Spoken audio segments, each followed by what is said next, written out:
ৰাম, এই ৰাম শব্দটোৰ বহুত ডাঙৰ অৰ্থ আছে। ৰা বুলি কোৱাৰ লগে লগে এঙাৰ, অৰ্থাৎ হৃদয়ৰ পৰা সকলো বেয়া চিন্তাধাৰা, বেয়া চিন্তা, কূটনীতি এই সকলোবিলাক ওলাই যায়। আৰু ম বুলি কোৱাৰ লগে লগে সকলো অক্সিজেন, অৰ্থাৎ ভাল চিন্তা, ভাল ভাৱধাৰা এইবিলাক সোমাই আহে।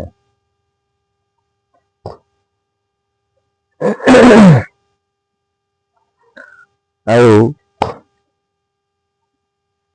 এই ভগৱান শ্ৰী ৰামচন্দ্ৰৰ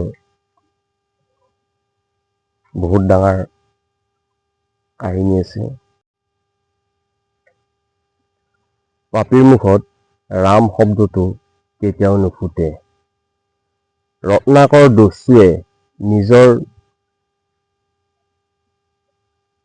পৰিয়ালটিক, ভাৰ্যা, পত্নী, পুত্ৰক পোহপালন দিবৰ কাৰণে মানুহ মাৰিছিল।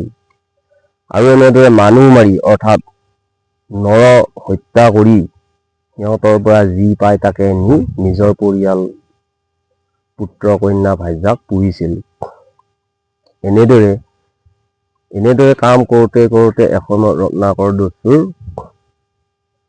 পাপে নধৰা হ'ল, বহুত পাপ হ'ল। তাৰপিছত এদিনাখন ভগৱান শ্ৰী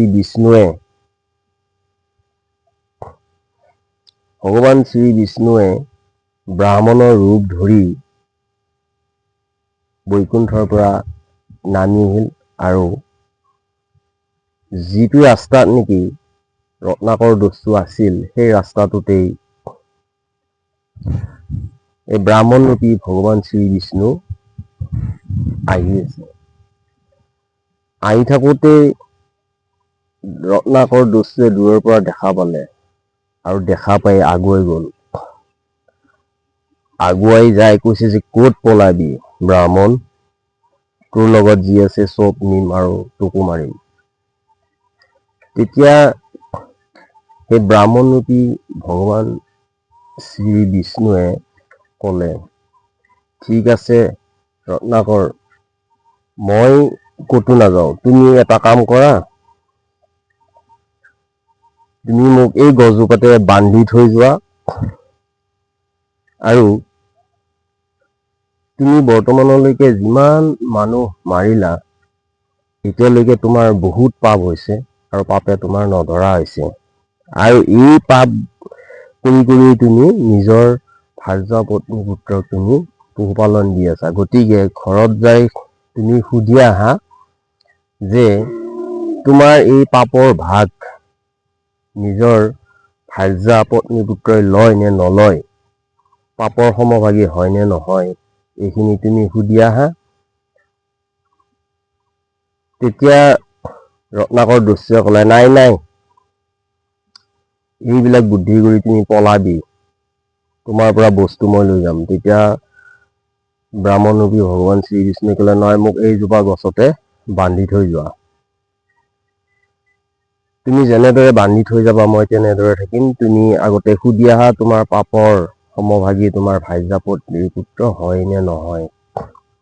তেতিয়া ঠিক আছে বুলি কৈ ৰত্নাকৰ দস্যুৱে এই ব্ৰাহ্মণ ৰূপী ভগৱান শ্ৰী বিষ্ণুক গছজোপাত বান্ধি থৈ ঘৰলৈ গুচি গ'ল আৰু নিজৰ ভাৰ্যাক সুধিলে, ভাৰ্যা, তোমালোকক যি অতদিনে মই মানুহ মাৰি মাৰি আনি পাপ কৰি কৰি তোমালোকক যে খুৱাই আছো, তোমালোকে কোৱা মোৰ পাপৰ সমভাগী হবা নে নোহোৱা, পাপৰ আধা ভাগ ল'বা নে নোলোৱা।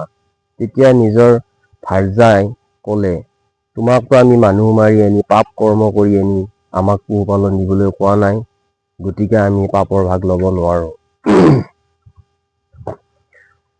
আৰু ঠিক তেনেদৰে নিজৰ পুত্ৰ কন্যাও সেইখিনিয়ে ক'লে।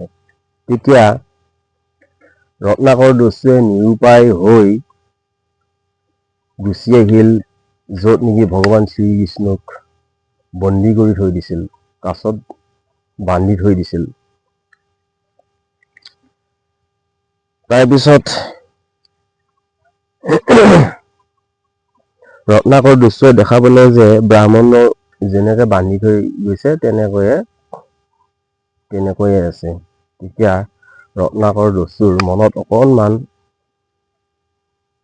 দয়া উপজিল আৰু ৰত্নাকৰ দস্যুৱে আহি সেই ব্ৰাহ্মণ ৰূপী ভগৱান শ্ৰী বিষ্ণুক ক'লে যে নাই মোৰ পাপৰ ভাগ কোনোৱে নলয়, এতিয়া কি হ'ব? তেতিয়া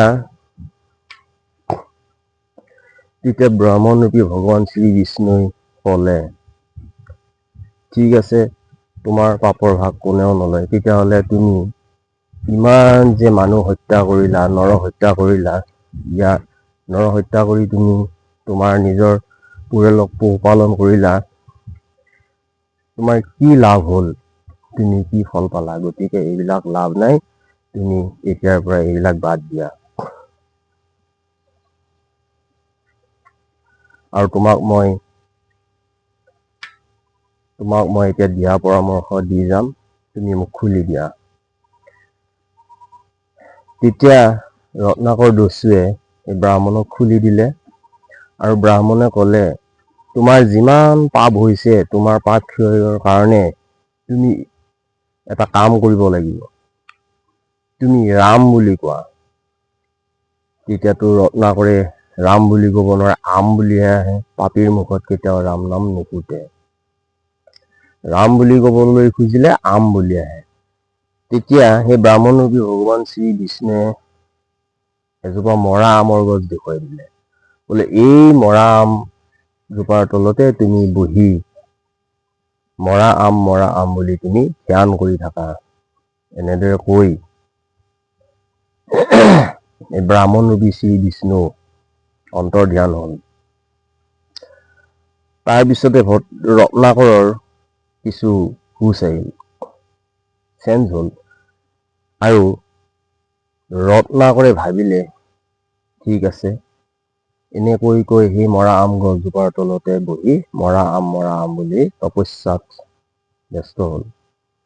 আৰু এনেদৰে মৰা আম বুলি তপস্যা কৰি থাকোঁতে সহস্ৰ বছৰ পাৰ হ'ল, আৰু সেই ৰত্নাকৰৰ গোটেই দেহটোৰ ওপৰত উঁয়ে মাটি তুলি উঁই সাফলো বনাই পেলালে। আৰু সেই উঁই সাফলোৰ মাজৰ পৰাই শব্দত ধ্বনি হৈ থাকিল, মৰা আম। এসময়ত সেই উঁই সাফলোৰ তলৰ পৰাই ৰাম প্ৰতিধ্বনি আহিবলৈ ধৰিলে। যেতিয়া ৰাম শব্দৰে মুখৰিত হ'ল, তেতিয়াই ভগৱান শ্ৰী বিষ্ণু বৈকুণ্ঠ ধামৰ পৰা আকৌ আহিল ব্ৰাহ্মণ বেশেৰে। যুগৰ পৰিৱৰ্তন হ'বৰ হ'ল। আৰু যিটো বাটত এই ৰত্নাকৰ দস্যু আছিলে, সেই বাটতে আহি শ্ৰী বিষ্ণুৱে, ব্ৰাহ্মণ ৰূপী শ্ৰী বিষ্ণুৱে ৰত্নাকৰক মাত লগালে, ৰত্নাকৰ। এনেকৈ কোৱাৰ লগে লগে ৰত্নাকৰে থতমত খাই উঠিল, আৰু সেই উঁই সাফলো চূৰ্ণ বিচূৰ্ণ হৈ সুঠাম সুস্থ দিব্য পুৰুষৰ সৃষ্টি হ'ল। আৰু এই ৰত্নাকৰে ভগৱান শ্ৰী বিষ্ণুক চিনি পালে আৰু প্ৰণাম জনালে, শৰণাগত হ'ল। আৰু তেতিয়া ভগৱান শ্ৰী বিষ্ণুৱে তেওঁক শক্তি দিলে, দিব্য জ্ঞান দিলে, সকলোখিনি প্ৰদান কৰিলে আৰু ক'লে, ৰত্নাকৰ, তুমি বাল্মীকি নামেৰে তুমি এই ৰামক লৈ ৰামৰ জীৱন কাহিনী তুমি ৰচনা কৰাগৈ এই সংসাৰত। এনেকৈ ক'লে আৰু অন্তৰ্ধান হ'ল। তাৰপিছত ৰত্নাকৰ দস্যুৱে দিব্য জ্ঞান পাই গুচি গ'ল আশ্ৰমলৈ। তেতিয়ালৈকে তেওঁৰ পৰিয়াল নাছিলে, সকলো পৰিৱৰ্তন। তাৰ পৰাই ৰামক লৈ সকলোবিলাক ৰচনা কৰিবলৈ ধৰিলে। সেইখনেই হৈছে ৰামায়ণ। গতিকে এনেদৰেই পাপী পুণ্যৱান হ'ল আৰু বাল্মীকি নামেৰে ৰামায়ণ ৰচনা কৰিলে। ধন্যবাদ।